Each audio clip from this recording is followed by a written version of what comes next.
Okay, we ready to talk bits and bytes?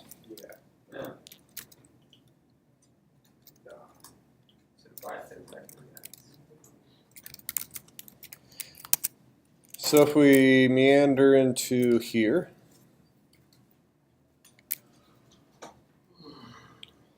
projects,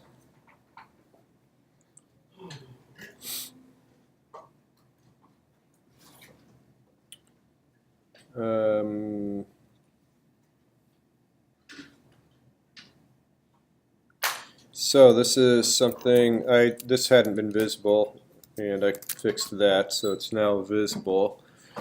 This is actually an assignment link where you submit, and I think I have it due, it's due this weekend, I think it's due Sunday night. And let's see, 2 sample programs, we'll look at those in a minute.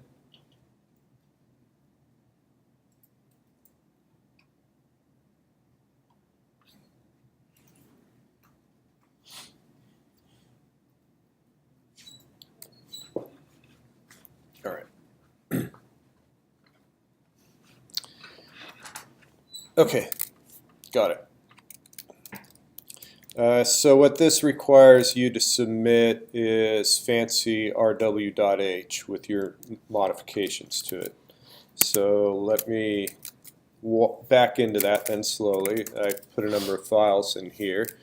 There's the client server fancy read-write. So let's take a look at those. I've already compiled them.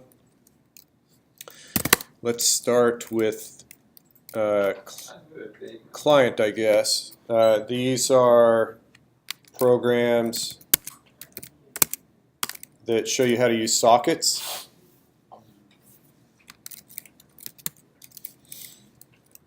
How many? So let me see. Who else has been doing these in other classes? 3 of you? All right. Did you use get address info? All right.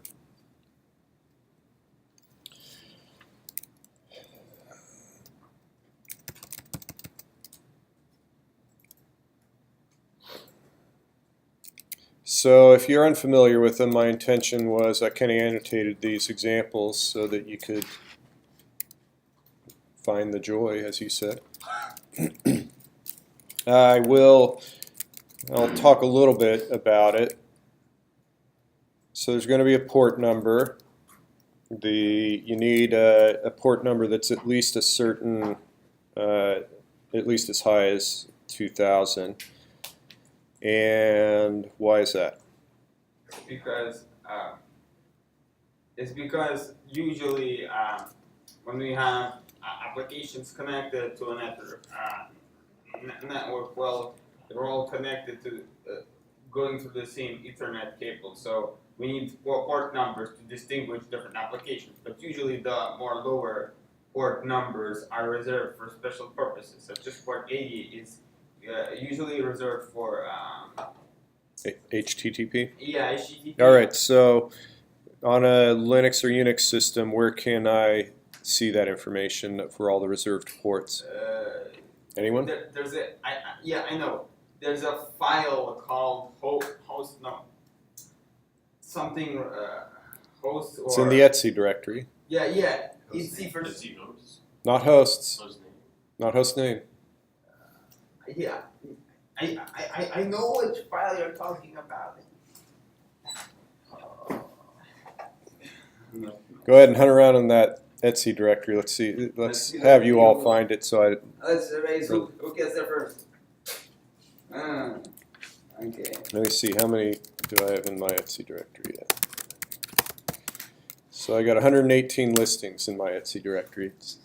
Probably some of those are directories. So.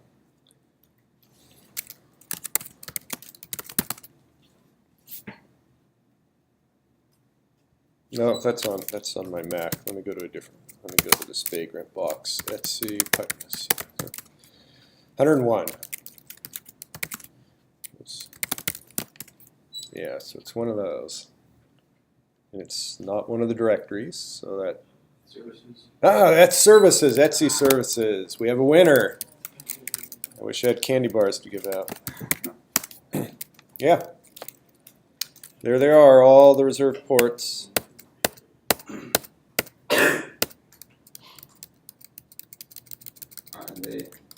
some of those are TCP and others are UDP.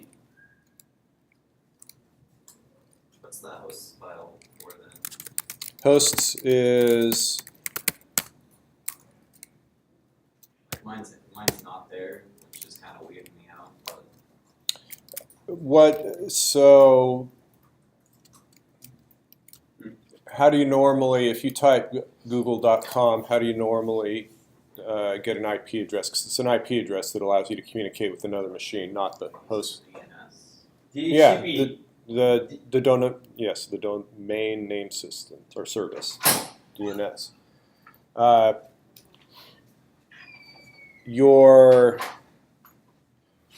request to get an IP address given a domain from DNS only occurs if it does not find an entry in etc hosts.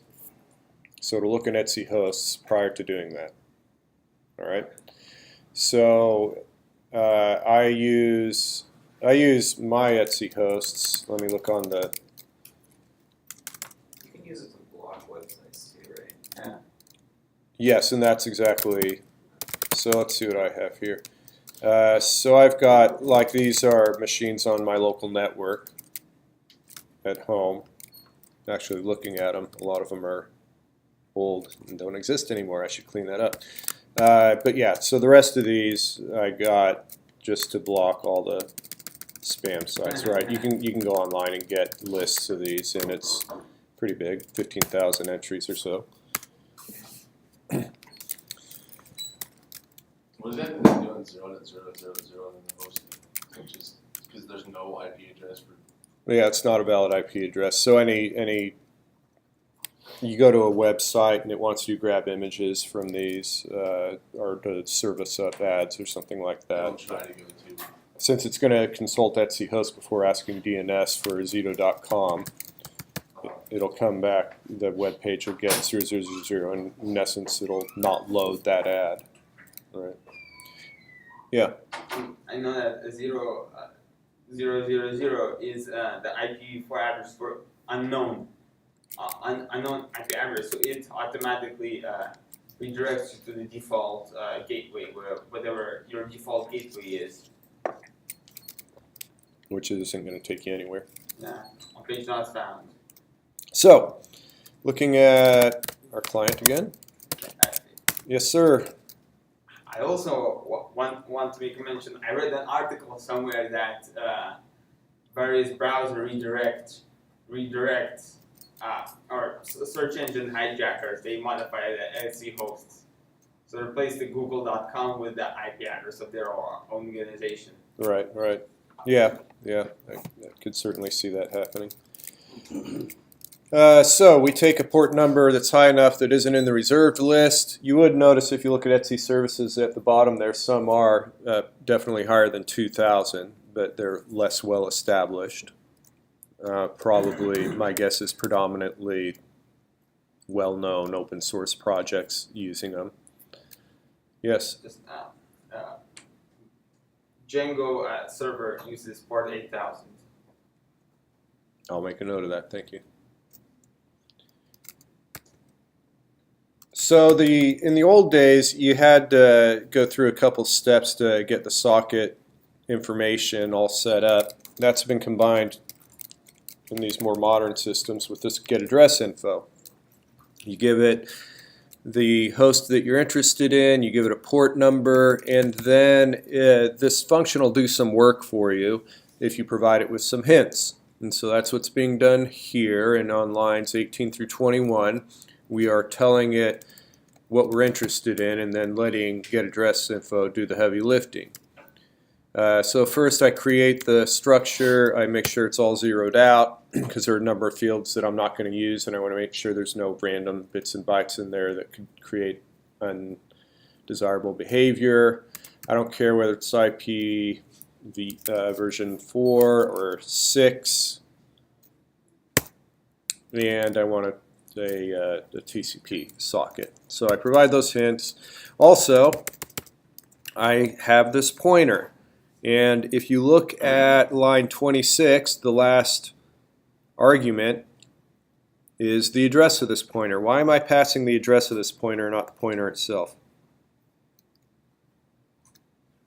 Let me ask a different question. Oh,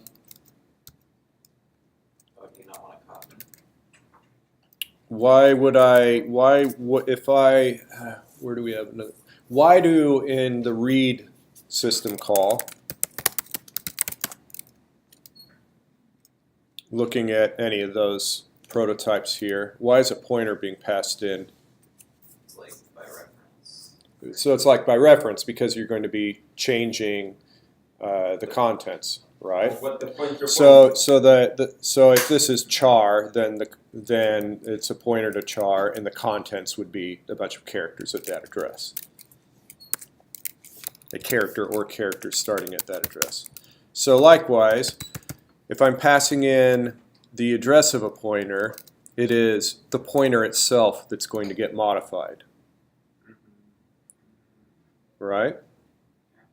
If I take the address of serve info, if I dereference that address, then it is this pointer itself. So what this function is doing then is it's actually allocating an address info structure, and it's then making sure that this, after the call, is pointing to that newly allocated structure. Dynamically allocated. So we here have a risk for memory leaks. We need to be able to get that cleaned up. So if I quickly jump to the bottom here. Is there a reason why it's opposed to just I don't have a firm grasp as to why it's doing that as opposed to, say, you providing your own. Yeah, just your own structure of it.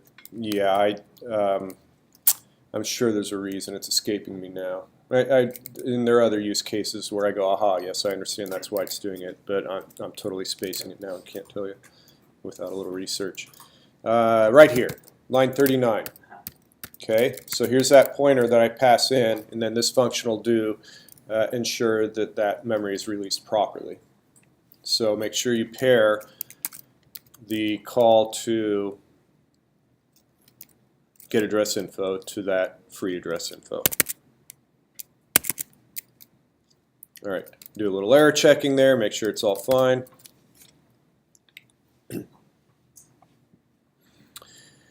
We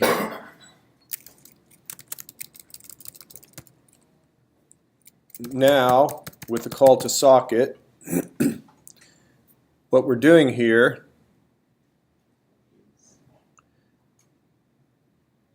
is that we're basically having the kernel associate that port with this process. So now, right, think of HTTP and web servers. So that the kernel, at some level, there's going to be a connection through that Ethernet cable, and it's going to specify a port, and then it's up to the kernel to decide which process that goes to.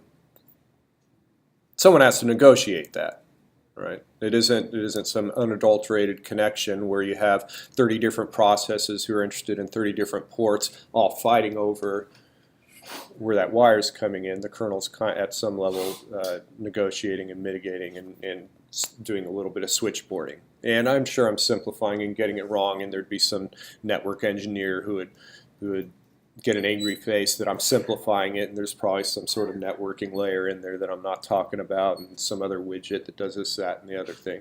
But the point is, at some point we have to create a relationship between our running process and the port with which we're interested in having the information fed to us. Quick. Yes. So I wanted to make a comment about the get either info function and why it's returning a pointer or why it's saving dynamically allocated into a pointer that we have to provide versus us dynamically allocated something and then they would save it onto that. Well, it actually returns a pointer to a structure, but this it actually returns a pointer. What this either info struct basically is, it's a node in a linked list. So it creates a dynamically allocated data structure linked list and returns a pointer to the head of that linked list. And then it's basically if you have more than one internet address for a host, internet host. So if they have more than one internet address, you get a linked list and you iterate through that linked list. And that's why we have also the free, we were calling a special free function, because there might be more than one dynamically allocated object. Thank you. You get that from the man page or a web page? Yeah, man get address info. All right, there you go. I'm sorry. I'm misspeaking a little bit because I'm thinking in terms of server when I'm saying receiving. So we're creating a relationship so that when we write to a file descriptor, the kernel will make sure it's going out through the socket. So the connection is established, and then it's all what we know and love, reads and writes. We just have a file descriptor. In this example, the client is writing a message, and then it's reading a message here on line 51, prints out what it read, and it closes. So there's client writes, client reads, server writes. Let's jump to the server.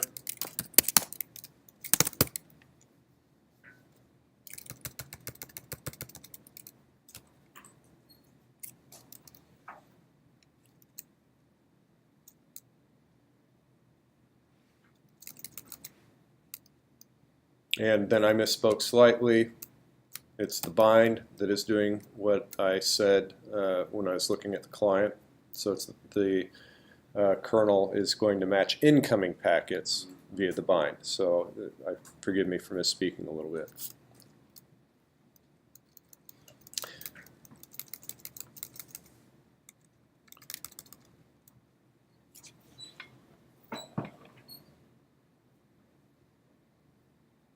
So once you set up the socket on the server side, there's a call to listen on line 50 here. And when we originally created the socket, we got, let me traipse up here and find where this file descriptor is originating. All right, so we create the socket, we get the file descriptor, set up some options. We do the binding, and now we say we want to listen. But if we're already listening, here's what's confusing. If we're already listening, if someone wants to talk to us, why do they make us accept? Yeah? Well, as a server, we can choose to accept an incoming connection or not. So the key is that, yes, is the connection that there can be many, many connections. You only have to say that you're listening once, but then you can get connections from multiple computers on the internet, and for each one you would accept them. And so this is the idea where you might have threads, and each thread you'd fire off a different thread with each accept, right?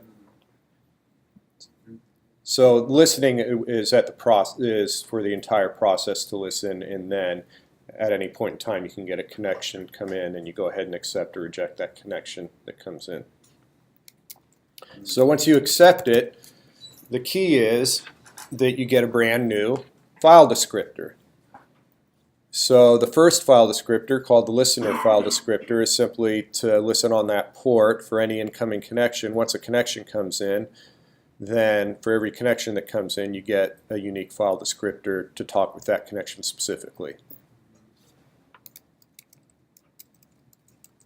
And then we have the complement here, which is to read and then to write.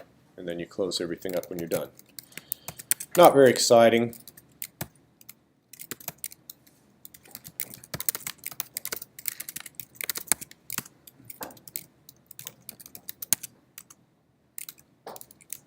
Obviously sarcasm. No, that's say it in earnest. It's not very exciting. It's not sarcastic, right? You're not gonna pay Disneyland prices for this show. But it works.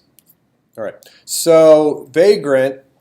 Many of you are using Vagrant, and the question is, well, can we create two Vagrant machines that talk to each other and really emulate this properly? And the answer is yes. I have not done that with Vagrant before, but 30 seconds of Googling turned up this,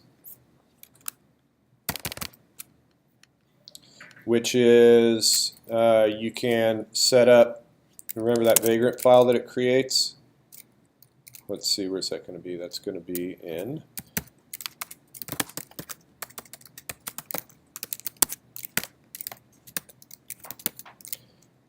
so this is full of comments. Once we delete the comments,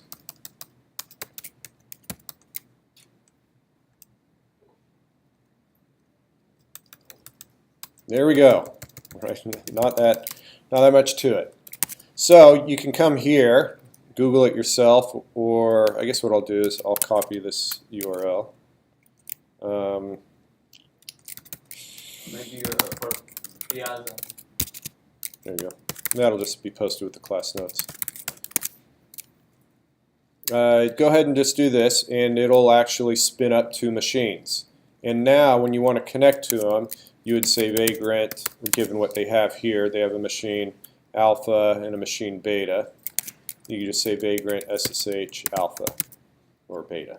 So when you do Vagrant up, it creates machines? It'll spin up both of them, yeah. Okay. I think.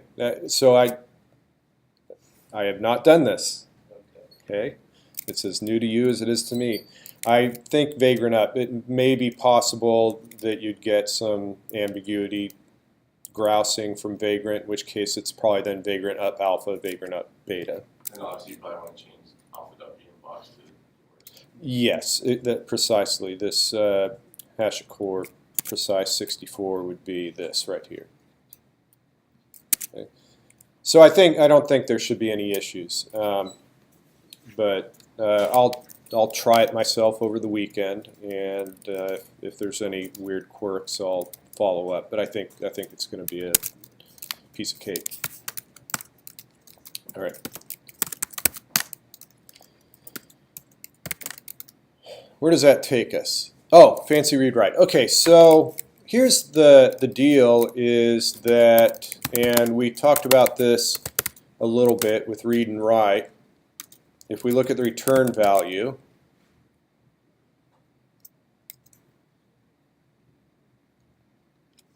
it is not an error if the number of bytes written is smaller than the number of bytes requested. Meaning if I ask it to write out Todd Gibson, which is for 10, was that like 11 bytes, it may write anywhere from 0 to 10 of them. It doesn't necessarily have to write out all 11 of them.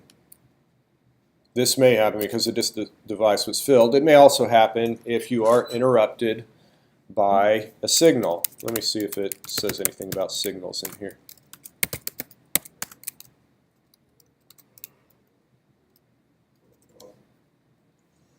Or the call was interrupted by a signal handler after having written out less than count bytes. Okay? So in this project, it is very common for fewer than the desired number of bytes to be written out. And if all you have are the raw read and write calls the way we've been doing them up to now, the thing's going to just totally vomit because you're going to get 3 of 300 bytes and be debugging forever because the next time you run it, you're going to get 200 of 300 bytes, right? So what we need to do is we need to put a wrapper around read and write to ensure that we do not leave our intention to write out 11 bytes until all 11 bytes are written. So that's what the fancy read and write is. Let me note that it is a header file. So the assumption is that you would write, you would include this header file in your code. And it ends there. So everything after this pound-end if is just sample stuff that I'm throwing out that you ultimately get rid of. But let's look at the sample stuff and why I'm providing it. So first of all, these are the wrappers for read and write. So what you would do once you get this stuff rocking and rolling, all you have to do is do a global search and replace for lowercase read to uppercase read, and the same for write. Okay, the inputs are exactly the same: a file descriptor, an address to a string into which you're going to be reading, and the number of bytes that you want to read, and the complementary behavior on the right side. What you have to do is you then have to create a loop in here, and you're going to call, in this case, you're going to call the read function, and you're going to examine the return value. And if it's less than the number of bytes you want to read in, you're going to have to loop back up and do another read. But it's going to start at a slightly different location, right? So if I want to read in these bytes, it may return 3. So TOD was read in successfully, in which case the next time you read in, you're going to have to read in at ADDR plus 3, and the number of bytes you want to read in is the total minus 3. Does this make sense? Okay, so the loop ultimately isn't that complicated. It just takes a few minutes to get the numbers, the arithmetic straight, to make sure you got it going fine. Same with write.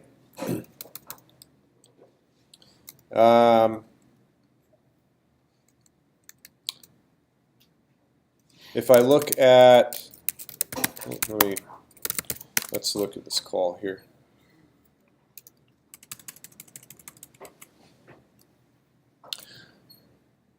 It is possible, remember we want to be good about error checking, you have the system level read call, the one we're looking at here, inside of that loop. Okay?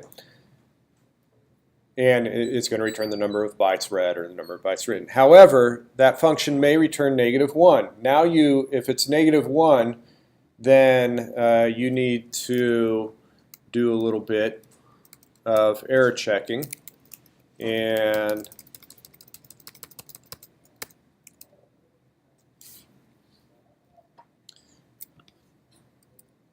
if you get that error, then don't freak out. You just continue, you go up and do another iteration of the loop, right? So you need to check what's returned from the system call, the read or write. And if it's -1, then you need to check error no and find out if it's E interrupt. If it's E interrupt, then everything's cool and you loop back up and go on. If it is not E interrupt, then you need to return out of that. You need to return -1 out of that function, and then the original error handling code that you had in your application will then pick up from there. You probably have a P error, and depending on the error, you might be closing everything down or something like that. That makes sense? And I think I have some notes to that effect. Yeah, so I mentioned that here in this little write-up here. Now, what's this example code down here? How are you going to test this? The way you're going to test this is you're going to write a couple little test programs that use these templated functions here. And let me see. Let me read my own comments. Example of method for testing function shown here. All right, blah, blah, blah. You can integrate this into that client and server test socket program. You strip out all the reads and writes I put, and then what you do is you use it one way. And what I want to say is what I mean by one way is I'm going to have on the, we'll call this the client. The client will do the read. and it's going to read from some file descriptor, socket file descriptor, and you've got some sort of string. So this would be 2 and 3 is 5, yeah, 11. So I'm going to say char str11. Maybe I'm going to grab the null. I'll make sure the last one's null. So I'll say str sub 11 is equal to the null character. And then 0 through 10, I'm going to read here. All right, so the call will look like that. On the server, oops, semicolon. On the server, you would have that. So what it's doing is it's going to test that your loop is in fact going to keep reading, reading, reading, and not leave until it's read in. Server says, which game show is that from? Family Feud?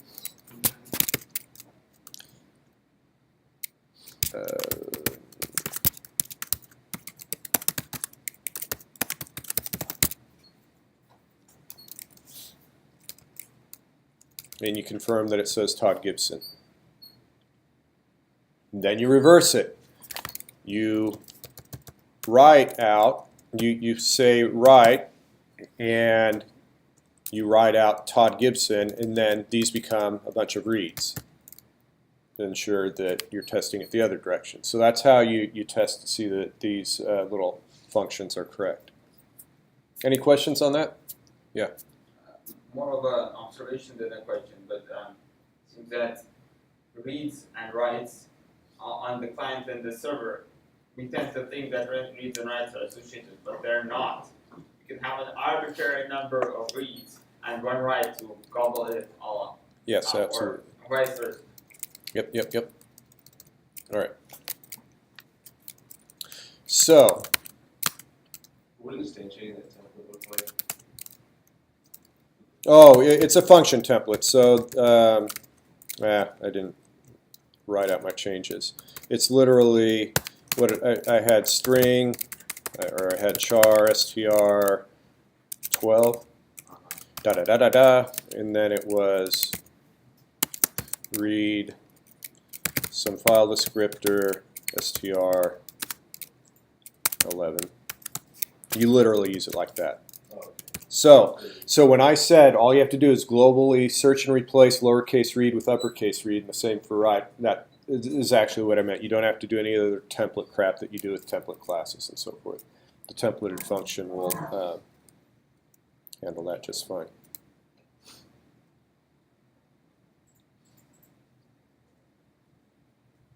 So it'll automatically cast the type that. Let's go ahead and let's test it out. All right, so I've got that. I'm going to call this the tester. No, that's so lame.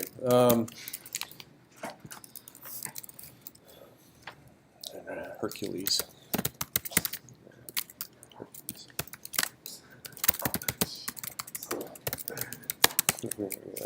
I think I want to run some laps now. All right.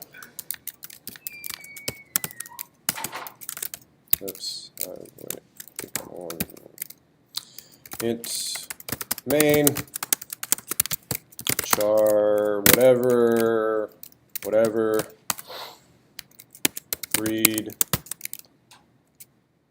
3 FDSA 30.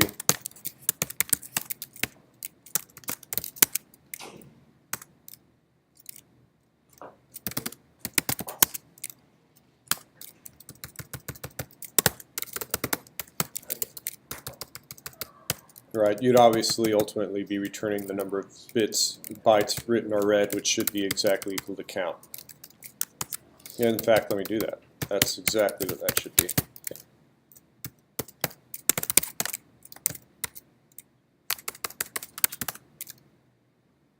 There you go. So easy breezy to use. Let's see if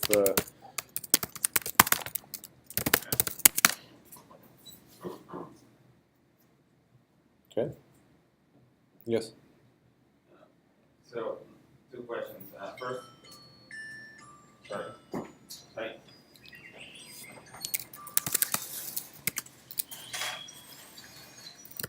Ignore. I'm not sure what that is. I'll get rid of that though. Sorry. Did you want to go ahead and ask your question? Yes. Can we look at the header file? So what would be the purpose of making it a template function if we're just typecasting the pointer to a character pointer? What would be the purpose of having a template pointer? I had a reason, a really good reason, and I don't recall right now. So I will just do as I say and not as I don't think, or whatever. There's some variant of that saying in which it would be valid at this point. I don't know. I don't remember why. And in It seemed right at the time, I'll admit it, I'm looking at it right now and I'm going, you're absolutely right. I don't have the slightest idea why I did that. But all right, now I'm just going to stop talking. Any questions? in Hercules.cpp, can you really read from standard error file descriptor? No. Yeah, sure you can. You close it and you reopen it as an input. Oh no, that's not. No, never mind. Well, that's 3, not Yeah. 2. Yeah, right. Yeah, I Fooled was you. thinking something different. I was waiting for you to fall into that trap. All right. Any questions about any of that stuff? So again, what I want you to do is just write those read and write wrappers and just submit your final header file to that link there that has the description of what you're being asked to do. Oh, let's talk. If there aren't any questions, let's talk about daemons a little bit. All right. This is a kind of a recipe for doing daemons in general, and specifically as would work fine and dandy with our gold chase project. So, the first thing is to look at main. At some point, you're going to want to create a daemon, be it the client or the server, and at that point you do a fork, as shown there on line 9. And if it's the child, you're going to call this function from which you're never going to return. So the child is going to be in that function for the rest of its lifetime. The parent is just going to continue on the way it's always continued on.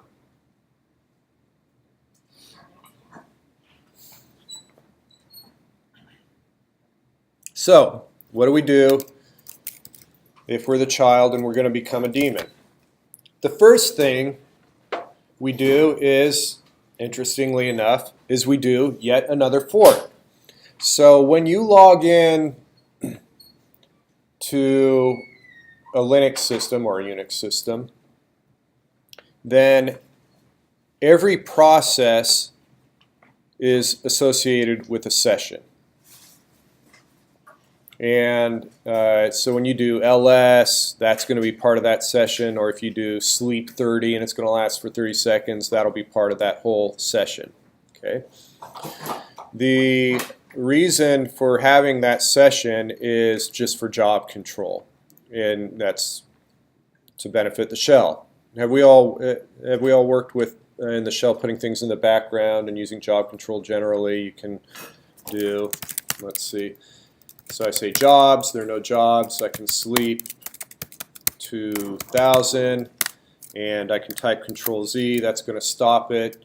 Now I can type jobs, and it shows that I have one job that stopped. Let's do another one. Let's stop that one. Jobs. And now I can say I want to put job 1 in the background. and I can do jobs, and I can see that one of them's running in the background, the other one's stopped. Okay, these are all these processes that I'm creating are part of the same session, and that allows easy communication with these different processes. We also have this idea of a process group. So if I say find dot dash print, pipe into base name, pipe into sort, pipe into unique, pipe into grep. I'm only interested in the ones that begin with the letter A. Okay, this fires off a whole quite a few processes, and they're all part of the same group. I may want to type Control Z, in which case, what do you do when you have 1, 2, 3, 4, 5 different processes that I'm doing Control Z on? The reason for the idea of them all being part of the same process group is that the shell, when I type Control Z, there's a signal to stop. It only needs to call the kill system call one time. And what you do is you provide the ID of that process group, and it will stop all of the processes in that group. Okay? So you have this idea of a session, and within that session you have a whole bunch of process groups.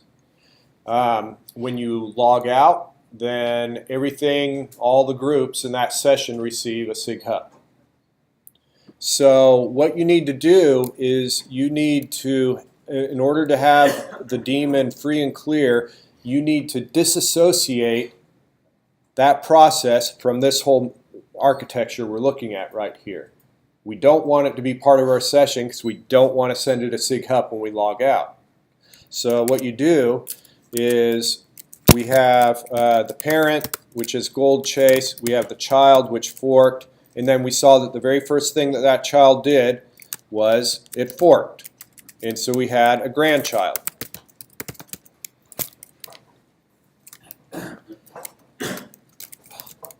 Then looking at, let me bring it up over here. What do you do right after? What is, so fork greater than 0, exit. Is that going to be the parent or the child?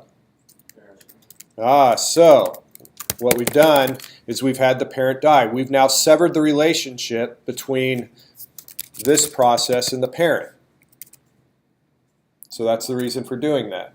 Okay. Doesn't it also not have a process ID for us to like use, or is it just 0? Or No. 0, it definitely has a process ID. 0 is what the fork function returns. All right, and that's how, if we needed the process ID, we just say get PID. So that's just a differentiation so we can tell the parent apart from the child on the return from the call. All right, so that's the reason behind that.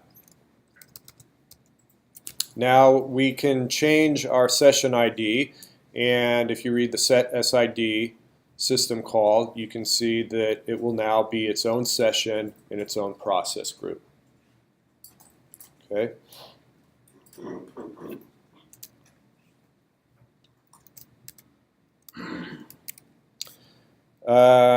If there are any problems with that, then we go ahead and bail out. Now, we have a for loop. And in there, we get, let's do a man on sysconf.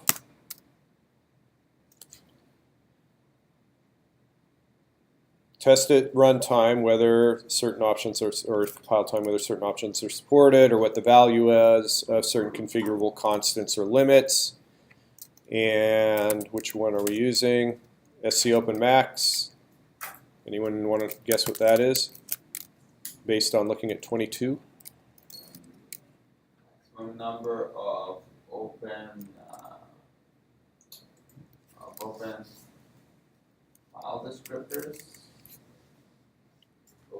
Right. What you normally close are file descriptors, right? So what this is. So if I said the next thing that the daemon wants to do is close any open file descriptors, the question is, well, How do I know, how high do file descriptors go? And that's what that question answers. You take all the possible numbers of file descriptors up to a certain maximum configured, that's a configuration value, and you just say close, close, close. More than likely it's already closed, no harm done. If there are a few open ones, it's going to catch them and make sure they're closed. So everything is totally closed off. Now we have to reopen standard in, standard out, and standard error because there is legacy code that you may inadvertently use that is going to freak out if standard in, standard out, standard error are not open because we're accustomed to those being open all the time, right? So what you can do is you can do dev null, open them all three to dev null, and have no worries. However, I went ahead and showed here that what you could do is you could have standard error open on some sort of named pipe so that you can do some debugging, print out output statements to that, right? Because think about it, the daemon is not connected to anything. You have no way of looking at it. This is a way for you to have debug reporting from your daemon. Yes? Is dev null like a null file descriptor? Dev null is a bit bucket. You can open it up and throw as much crap in there as you want, and it all just goes into the ether. Or you can read from it all you want, and there's nothing there to read. It's a black hole. It's a black hole, and it's there by design to be a black hole. Yes.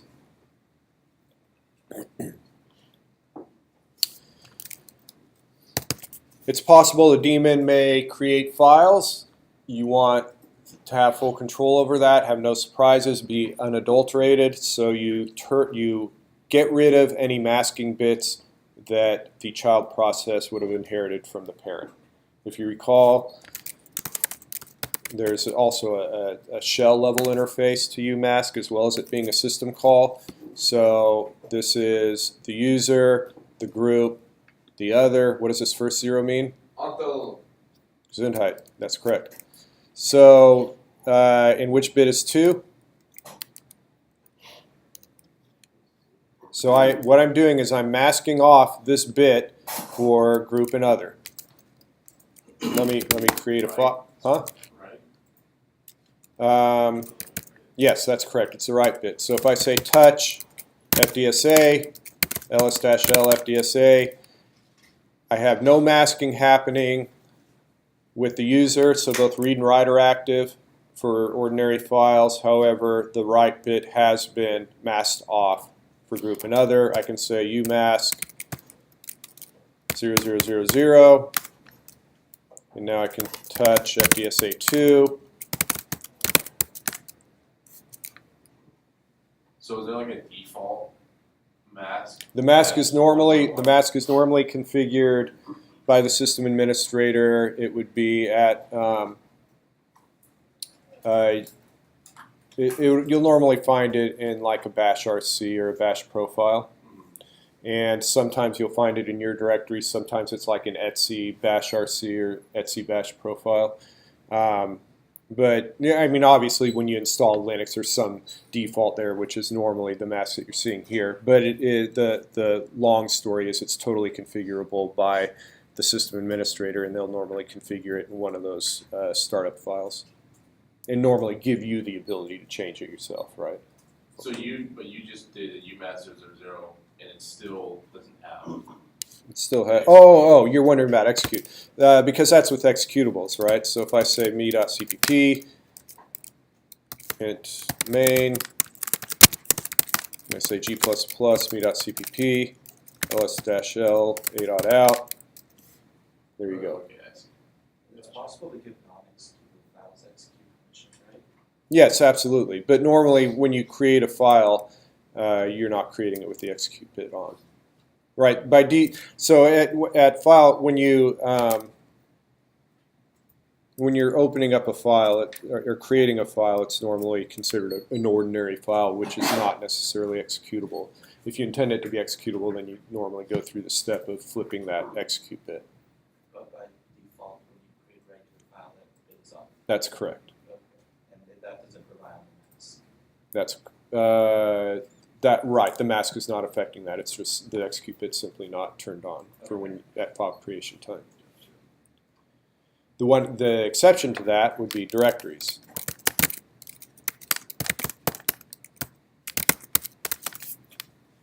Directories do have the execute bit turned on by default.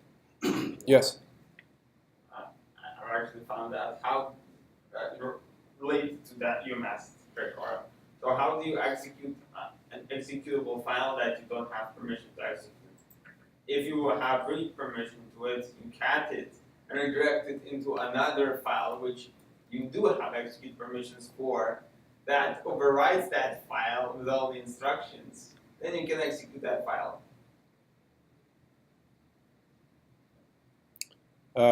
Yeah, I guess so, sure. Here you just use CP instead of cat, and then manually flip the execute bit, all right? I copy FDSA to FDSA 4, change mode, plus X, FDSA 4, ls-l, FDSA 4. There we go. I've just accomplished what you want. Yeah, I meant if you didn't have any permissions, if you couldn't change permissions. So why are directories executable? That's like. They let you execute what's in there. Oh, so it's like everything in here is okay. Gotcha. If you flip that bit back off on a directory, you can't execute anything in it. So if I look at, I let, let me see. Where can I do this? I need this. So I have my 111 students run a helper script that turns off the arrow keys in Vim and sets up their bash RC and other things that make 111 easier. That script that they run is in my binary directory, in my home directory. So what I do is I turn off read and write so they can execute the script, but they can't go nosing around in there. I mean, not that I have enough problems getting them to learn CD, so I guess it's not a huge risk. But that's the rationale for me turning off read and write.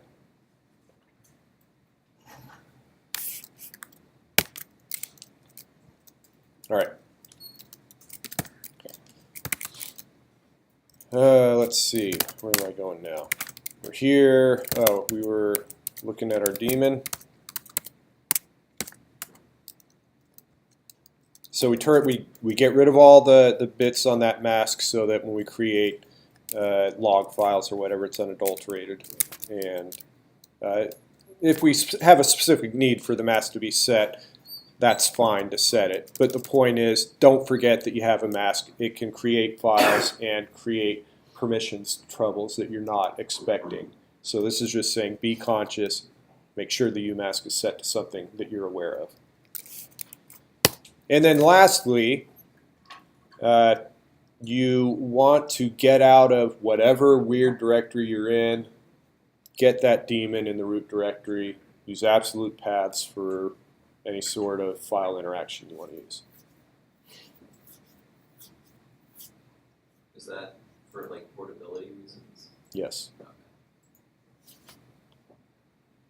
Mm-hmm. So what happens if you call executable a process which has that UMask 0, which modifies UMask? So is the UMask associated with a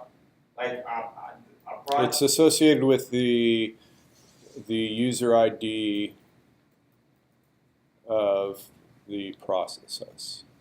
So after you change that UMask, does it change the global UMask It changes the mask for that process. for that process and for any of its children? The child will inherit the UMask, yes. Oh, so it doesn't change the UMask for the shell because the shell is the parent process. That's correct. Okay. So that brings up an interesting related bit of trivia. Where's the ls? Where's cat? Where's CD? Why is there no entry for CD? Why is that not a separate executable? Built-in command. Yeah, it's a built-in command. Why? It's more It's not more important. There's a very practical reason. Let's do the scenario where it's like ls, where it's out there in the file system. Okay, so when I run ls, give me the routine of what the shell is doing. It looks in its path, finds. Okay, and it finds it, and then it does what? Fork and exec. Forks and execs, right? Fork, we get a child process, and then it runs exec to go ahead and overlay the new image on that process. And then ls does whatever the hell it does, system calls to interrogate the file system and so on and so forth. All right. Now, let's go through the same scenario with CD. I type CD. It finds it in user bin. Forks off a child, execs, and now what does the child do? It changes its current directory to whatever you specified, right? What happens when the child's done doing its work? It dies. What happened to our shell? Nothing, right? If I type CD and that fires off, if I type CD FDSA and it fires off a child process, the child changes into FDSA, then the child dies, and nothing happened to the parent, which is your shell. CD can't be a separate executable, or you'd never be able to change directories. That's why it has to be built in. Yeah. For the daemon, it is effectively, is it just a wrapper for a bunch of signal handlers in our specific, at least that's how I've been visualizing it, or trying to visualize it, is, I don't know, maybe I'm going down the wrong route. It's going to set up the socket, and then it's going to do a read. If you recall, so they're both. You're going to have the client. You're going to have the server. Right. The client's going to listen. It's going to get. Or excuse me. Did I say client? The server's going to listen. It's going to get a connection request from the client. You'll do an accept. Now you've got, they each have a file descriptor where they can talk to each other. Now you go into an infinite loop where they're both reading a single byte. Because the protocol, all the protocol for this game, every interaction starts with a write of a single byte. So now to what you're saying is, yes, they're going to start receiving signals from other players. They're on the same computer, right? Someone moves, and then they send a sig user 1 to everyone, including that daemon.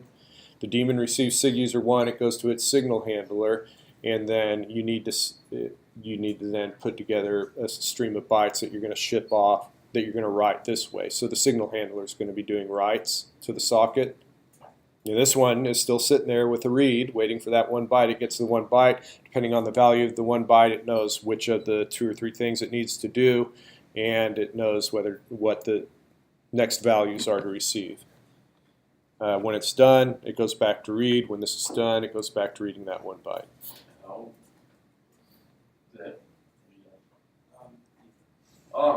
How would the daemon get access to the shared memory if the first thing you do, like, so if you were to set up everything and then fork out the daemon, right, for the first player, right, you set up shared memory and then fork out the daemon, the last thing you do. That's absolutely correct. For the server, the original player starting the game, they do all the initialization and getting the shared memory set up, and then after all that's done, right when that player's ready to go into their get key loop, that's when it will fire off the server daemon. Okay.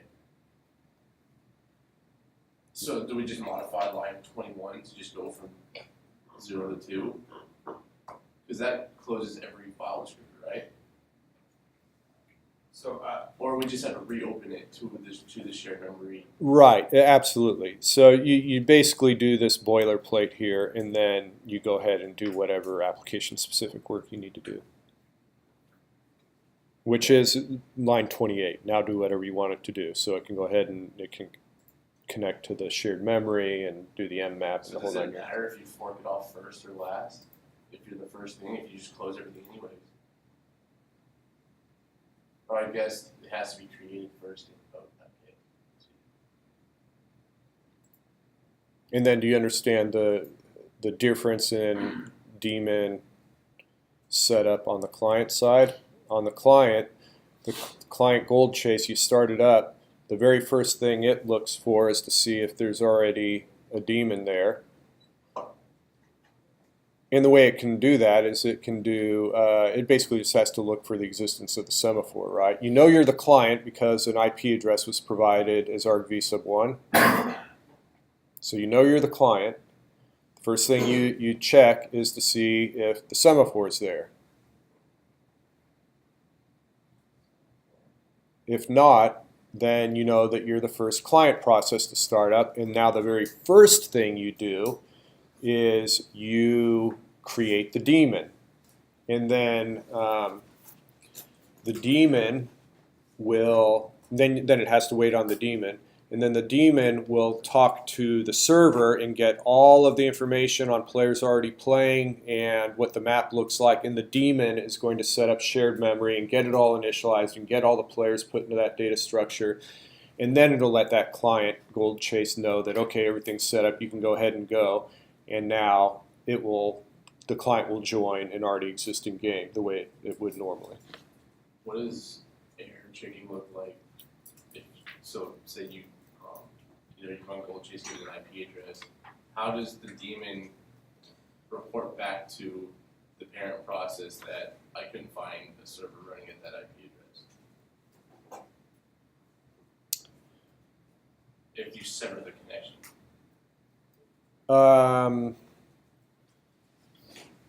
I don't remember. I'll have to look it up. Okay. Kind of on that same vein, since we're forking the second time in the in this function, right? Mm-hmm. How does the original know the PID of the daemon? Because you have to report, you have to put that in. Because the daemon fills in its PID. Remember, there was an additional data member in the shared memory structure, the game board structure. So the daemon will go ahead and provide its PID. Okay. Yeah. What if instead of checking for a semaphore, maybe we can check the game board structure to see if there's a. Well, Oh, no. you can't check it No. unless you already know that shared memory is there, and you need a way of determining whether the shared memory is already there. All right, right, and also I think if we would check that array of their PIDs, we wouldn't be able to know which one is the daemon's PID, because PIDs are arbitrary. I thought a way of detecting the presence of a daemon by checking the PID, but no. Right. All right, so you got some things to think about?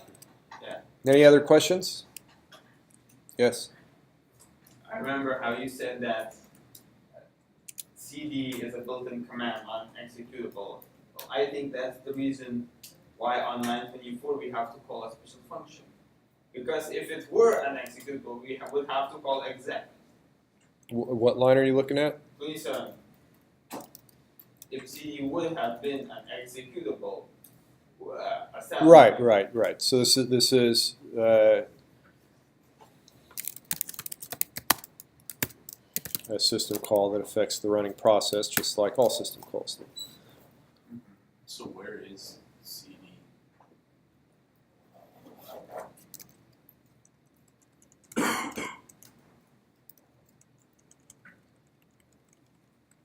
I'm not sure what you mean by where is CD. You're asking. Like, what did the system do when you type CD something, as opposed to? So the process has this idea of a working. It's one of process's attributes. I'm talking in general from like the command line. The system. Okay, so I'm sorry. I do this, and then what's the question? Like, what does the system do? So you would look at the source code to the bash shell, and in there you would see it parse this line here, and then run that chdir system call. Okay, gotcha. I guess with the thing, you said it's due Sunday. Yeah, the read-write stuff. I would be surprised if it took you more than. Well, I'll be generous. If it took you more than an hour, I'd be very surprised. It It's shouldn't just- take very long at all. It's just a loop that you count down or the- Yeah, yes. So you have either the read. Let me just focus on read. You have read in a loop. You got to check the return value each time. If it's -1, you got to check error no, and if it's e interrupt, then you say continue and you loop back up again. If it's not e interrupt, then you return -1 and let whoever called your function deal with it. And otherwise, it's going to give you a number of bytes, and if that number of bytes is less than count, then the next time you have to start your read with a count byte offset into your character array, and the number of characters you read has to be reduced by the amount that you've already read in. And that's, I guess you don't have it open, but that's the, I think you call it address, or adder, line 12.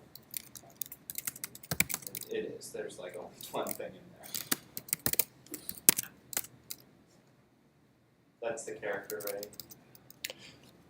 Yeah, and so you can actually use that, right? So you can say, oh, I don't know, int numRead is equal to read da da da, and then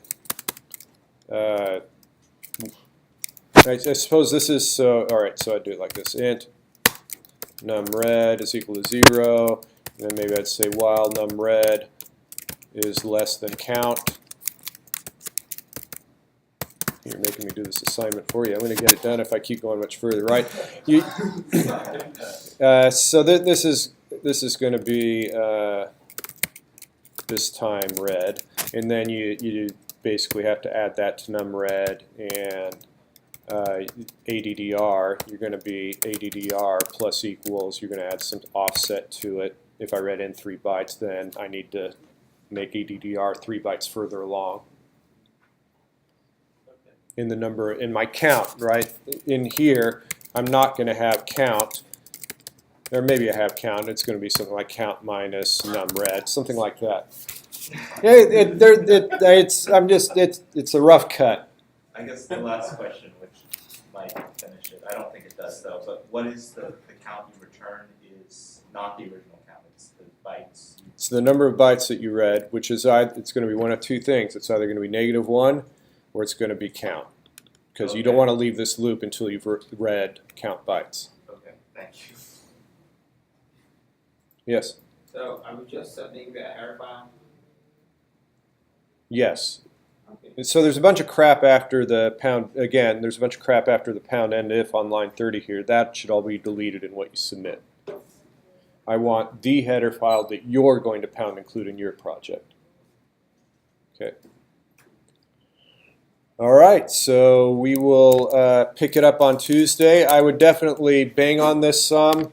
Go beyond the read and write, bang on the project a little bit, because we're very quickly going to be getting into Q&A mode.